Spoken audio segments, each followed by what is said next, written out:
renforcer la lutte contre le terrorisme au Burkina Faso, le ministre en charge de la justice burkinabé, Barthélémy Kéré, a annoncé lundi 11 avril 2022 que l'état d'urgence suspendu avec la chute de l'ancien régime sera réactivé sur toute l'étendue du territoire national. Il a expliqué, conformément à la loi, un décret sera donc pris pour instaurer l'état d'urgence afin de traquer les terroristes. Faisant le point de la situation, le ministre de la Justice a déclaré que depuis 2015, plus de 2000 militaires et civils ont été tués, 3683 établissements scolaires fermés et 1 814 283 déplacés internes qui sont confrontés à une crise humanitaire.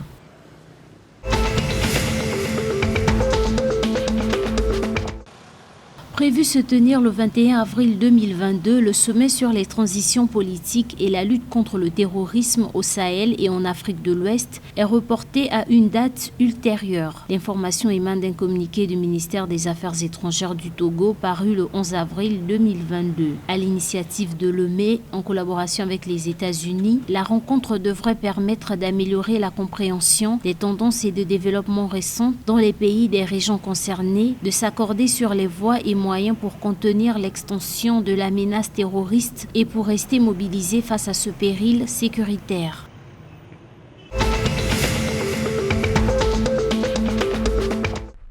Le récent rapport du Bureau national des statistiques du Nigeria indique que les fèves de cacao et les graines de sésame ont été les produits agricoles nigérians les plus exportés en 2021. Selon les données du Bureau national de la statistique, le blé dur était le principal produit agricole exporté dans le pays en provenance des Émirats arabes unis et de Lituanie, suivi de l'huile de palme brute de Chine et de Malaisie. Les données ont révélé que le commerce international total des produits agricoles du Nigeria s'élevait à 3,24 000 milliards de naira en 2021, ajoutant que la valeur des importations dépassait celle des exportations de 2,23 000 milliards de naira.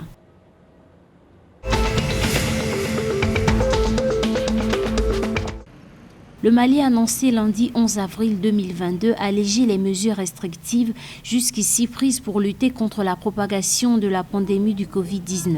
Dans un communiqué, le ministre en charge de la Santé du Mali a informé que dans le cadre du respect du règlement sanitaire international et au regard de l'évolution de la situation du Covid-19 au Mali, les mesures suivantes sont adoptées pour être mises en œuvre sur le territoire malien. Le port du masque dans les lieux publics est recommandé mais pas obligatoire. Toutes les activités sociales peuvent reprendre à plein régime à condition que les participants soient entièrement vaccinés.